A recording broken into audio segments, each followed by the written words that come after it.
भारत का संवैधानिक विकास, इस टॉपिक में हम अब तक पढ़ चुके हैं 1853 के चार्टर एक्ट तक, और आज हम पढ़ेंगे ये तीन क्या क्या है। 1858 का भारत सरकार अधिनियम, 1861 का भारत परिषद अधिनियम और 1892 का भारत परिषद अधिनियम। ये मोस्ट इंपॉर्टेंट टॉपिक है, लेकिन अगर आपने इससे पहले वाली 3 वीडियोज नहीं देखी तो मैं आप सभी से रिक्वेस्ट करता हूं प्लीज एक बार उन वीडियो को भी जरूर देखिए। उन वीडियो में हमने क्या क्या पढ़ा है, 1773 का रेगुलेटिंग एक्ट, उसके बाद पिट्स इंडिया एक्ट और चारों के चार चार्टर एक्ट। उन वीडियो में मैंने उन सभी टॉपिक्स को समझाया है और उनमें क्या क्या कमियां थी उन बातों को भी अच्छे से एक्सप्लेन किया है। तो चलिए आज की वीडियो शुरू करते हैं, और सबसे पहले हम क्या शुरू करते हैं, 1858 का भारत सरकार अधिनियम। देखिए क्या होता है, 1757 में प्लासी का युद्ध होता है, 1947 में हमारा भारत देश आजाद होता है। किससे आजाद होता है? अंग्रेजों से आजाद होता है। अंग्रेजों में किन से आजाद होता है? इंग्लैंड से आजाद होता है। तो क्या ये जो 190 साल है इसमें हमारे भारत पर किसने शासन किया? तो इसको हम 2 पार्ट्स में डिवाइड करते हैं। 1757 से लेके 1858 तक ईस्ट इंडिया कंपनी हमारे भारत पर शासन करती थी। ईस्ट इंडिया कंपनी एक प्राइवेट कंपनी थी, इस पे ब्रिटिश पार्लियामेंट का नियंत्रण था। ब्रिटिश पार्लियामेंट कुछ नियम कानून बनाती थी, वही नियम कानून थे जो 1773 का रेगुलेटिंग एक्ट था, उसके बाद पिट्स इंडिया एक्ट और उसके बाद चार्टर एक्ट। वो किसके लिए लाए गए? ईस्ट इंडिया कंपनी जो भारत पे शासन करती थी, भारत के जिन क्षेत्रों पे शासन करती थी उन पे नियंत्रण रखने के लिए वो कानून ब्रिटिश पार्लियामेंट द्वारा बनाए गए। फिर 1857 में भारत का स्वतंत्रता संग्राम हुआ। उसके बाद भारत में क्या होता है, 1857 में जो स्वतंत्रता संग्राम होता है उसके बाद भारत से ईस्ट इंडिया कंपनी का शासन समाप्त हो जाता है, और 1857 से लेकर 1947 तक लगभग 90 साल भारत में प्रत्यक्ष तौर पर ब्रिटिश पार्लियामेंट का शासन होता है। जो आज हम यही पढ़ेंगे, और इसमें हम सबसे पहले पढ़ेंगे 1858 का भारत सरकार अधिनियम। तो इसमें क्या क्या चेंज आए, सबसे मोस्ट इंपॉर्टेंट है ईस्ट इंडिया कंपनी का शासन समाप्त। 1757 से लेके 1857 तक क्या होता है, ईस्ट इंडिया कंपनी शासन करती है। 1858 में भारत सरकार अधिनियम आता है और इसमें ईस्ट इंडिया कंपनी का शासन समाप्त कर दिया जाता है। ताज का शासन शुरू, मतलब जो इंग्लैंड का राजा या रानी है उसका शासन शुरू हो जाता है। तो राजा या रानी भारत में स्वयं तो शासन करने नहीं आएंगे, वो प्रतिनिधि के तौर पे, अपने ताज के प्रतिनिधि के तौर पे वायसराय को यहाँ पे शासन करने के लिए भेजते हैं। तो यहाँ पे एक इंपॉर्टेंट क्वेश्चन जो बनता है, गवर्नर जनरल का जो पद था उस पद को अब क्या बोला जाने लगा? उस पद को अब बोला जाने लगा वायसराय। काम उसके वही काम थे, भारत के शासन को नियंत्रित करना। तो वायसराय का पद यहां पे बनाया जाता है। यहां से एक क्वेश्चन पूछा जाता है कि क्या गवर्नर जनरल के पद को समाप्त कर दिया गया था? जी नहीं, सिर्फ उसका नाम बदल के वायसराय का पद कर दिया गया था। गवर्नर जनरल के जो काम थे वही काम वायसराय करता था। कोर्ट ऑफ डायरेक्टर्स और बोर्ड ऑफ कंट्रोल समाप्त कर दिए गए। अब आप कहेंगे इनको समाप्त करने की आवश्यकता क्यों पड़ी? आप टॉपिक्स को रिलेट करके पढ़िए ताकि आप अच्छे से याद रख सकेंगे। बोर्ड ऑफ कंट्रोल को कब बनाया गया था? 1784 के पिट्स इंडिया एक्ट से। और कोर्ट ऑफ डायरेक्टर्स का जो काम था और बोर्ड ऑफ कंट्रोल का जो काम था, ये कंपनी जो भारत में शासन करती थी उसके कार्यों के बारे ब्रिटिश पार्लियामेंट को रिपोर्ट करते थे। बोर्ड ऑफ कंट्रोल का क्या काम था? राजनीतिक मामलों के बारे रिपोर्ट करता था, और कोर्ट ऑफ डायरेक्टर्स व्यापारिक मामलों के प्रति रिपोर्ट करता था। तो जब अब ईस्ट इंडिया कंपनी का शासन ही भारत से समाप्त हो गया, तो ये जो 2 बॉडीज हैं, कोर्ट ऑफ डायरेक्टर्स और बोर्ड ऑफ कंट्रोल, इनका कुछ काम ही नहीं रहा, तो इनको भी समाप्त कर दिया गया। भारत का राज्य सचिव का पद गठित, मोस्ट इंपॉर्टेंट है, भारत का राज्य सचिव का पद गठित कर दिया गया, और इसका ऑफिस कहां पे था? लंदन में। एक था राज्य सचिव और उसकी सहायता के लिए 15 सदस्य उसकी टीम में थे, उसकी परिषद में थे, हम बोल सकते हैं। और ये भी भारत को लूटने का एक बहुत अच्छा जरिया बन गया, क्योंकि ये जो 16 सदस्य थे, अब ये तो कोई बात नहीं है कि इनका जो वेतन है वो छोटा मोटा वेतन होगा, जी नहीं। ये जो भारत का राज्य सचिव था इसकी पोस्ट वायसराय से भी ऊपर थी। पहले भारत का राज्य सचिव था, फिर वायसराय था, और फिर प्रांतों के गवर्नर थे। तो इसका वेतन भी बहुत ज्यादा होता था।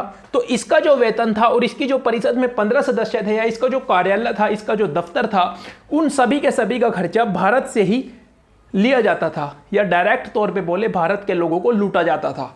फिर है अगला 1861 का भारत परिषद अधिनियम, यह भी मोस्ट इंपॉर्टेंट है। अब आप यहां पे एक शब्द पे गौर कीजिए, यहां पे है भारत सरकार अधिनियम और यहां पे है भारत परिषद अधिनियम। तो इससे पहले क्या था, इससे पहले थे चार्टर एक्ट, ये बात आपको याद रखनी है। तो यहां पे क्या होता है, वायसराय की काउंसिल में 3 भारतीय सदस्य है, 3 भारतीय सदस्य है। मतलब क्या है कि जब 1857 का स्वतंत्रता संग्राम हुआ तो वहां पे इंग्लैंड में विचार विमर्श हुआ, वहां पे उन्होंने अपनी जो बात है, कुछ लोगों ने बात रखी, वहां पे डिस्कस हुई। तो उसमें क्या निकाला गया, हल निकाला गया कि अब हम भारत के लोगों को अगर हमें उन पे शासन करना है तो उनमें से कुछ लोगों को हमें कानून बनाने में जगह देनी पड़ेगी, ताकि वहां के लोगों को भी लगे कि हमारे जैसे ही लोग, हम में से ही कुछ लोग हमारे ऊपर जो अंग्रेज शासन करते हैं उनके साथ बैठ के हमारे लिए कानून बनाते हैं।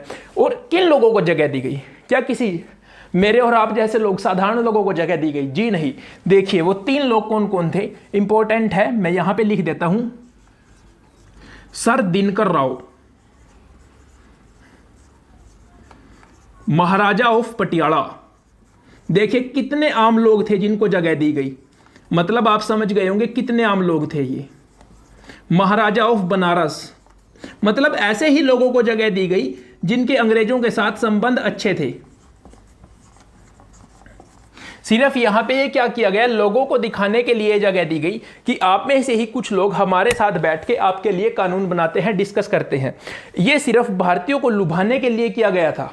अगला पॉइंट, पोर्टफोलियो प्रणाली को मान्यता दी गई। पोर्टफोलियो प्रणाली, अब आप कहेंगे ये क्या है? अब जैसे हम शुरू से पढ़ते आ रहे हैं कि जो 1773 का रेगुलेटिंग एक्ट था उसमें जो गवर्नर जनरल था और उसके साथ उसकी परिषद में 4 सदस्य थे, तो वो सारे के सारे मिलके किसी मामले पे अपना डिस्कस करते थे और अपना फैसला लेते थे। मेन निर्णय तो किसका होता था, गवर्नर जनरल का ही होता था। 1833 के बाद जो भारत का गवर्नर जनरल बना उसका होता था। लेकिन यहाँ पे क्या किया गया, यहाँ पे पोर्टफोलियो प्रणाली को शुरू किया गया। इसमें क्या होता था कि जैसे विभाग के आज के समय में मंत्री बनते हैं, उस समय में भी कुछ ऐसे ही बनाया गया। मान लीजिए मैं एग्जाम्पल के तौर पर जैसे डिफेंस मिनिस्टर बना दिया गया। मिनिस्टर तो उस टाइम पोस्ट होती नहीं थी, मतलब डिफेंस एक पोर्टफोलियो था, एक विभाग था, ये किसी एक बंदे को दे दिया गया और उसको बोला गया कि इस रक्षा से रिलेटेड जितने भी मामले हैं आप उस पर खुद डिसीजन लेंगे, आप उसके प्रति जिम्मेवार होंगे। मद्रास और बंबई के गवर्नरों को भी विधायी शक्ति लौटा दी गई। तो यहां से हम क्या समझ सकते हैं कि यहां से विकेंद्रीकरण की प्रक्रिया शुरू हो गई। अब केंद्रीकरण की प्रक्रिया शुरू कब हुई थी? ये शुरू हुई थी 1773 के रेगुलेटिंग एक्ट में। और 1833 का जो चार्टर एक्ट था उसमें क्या हुआ था, उसमें आप बताइए क्या हुआ था? इनसे विधायी शक्तियां छीन ली गई थी, मतलब कानून बनाने की शक्ति इनसे छीन ली गई थी। इन पे सिर्फ प्रशासनिक काम बचे थे। तो यहां पे इनको भी इनकी विधायी शक्तियां लौटा दी गई। बंगाल, उत्तर पश्चिमी सीमांत प्रांत, पंजाब में विधान परिषद का गठन किया गया। इसका भी क्या था, क्या कारण था?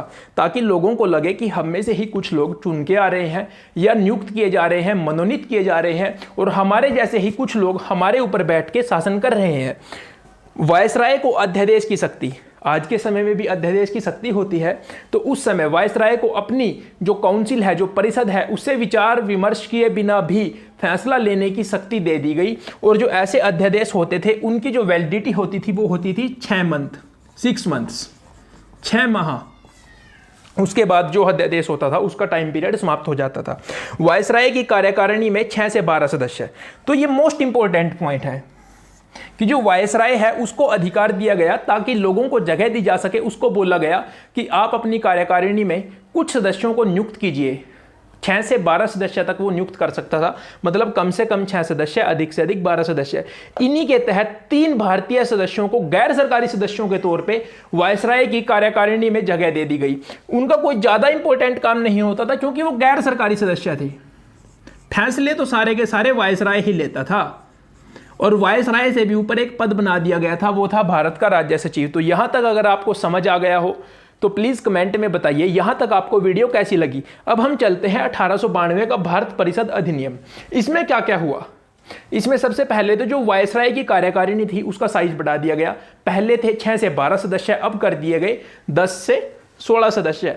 अगर हम सीधे सीधे बोले तो 4 सदस्य बढ़ा दिए गए। मतलब वायसराय को बोला गया अब आप अपनी कार्यकारिणी में चुनेंगे, नियुक्त करेंगे, मनोनीत करेंगे, जो मर्जी कीजिए, कम से कम 10 सदस्य होने चाहिए, अधिक से अधिक 16 सदस्य होने चाहिए। केंद्रीय और प्रांतीय विधान परिषदों में गैर सरकारी सदस्यों की संख्या बढ़ाई गई। यह बिल्कुल इंपॉर्टेंट पॉइंट है और बिल्कुल आसान पॉइंट है। यहां से इतना क्वेश्चन भी नहीं पूछा जाएगा।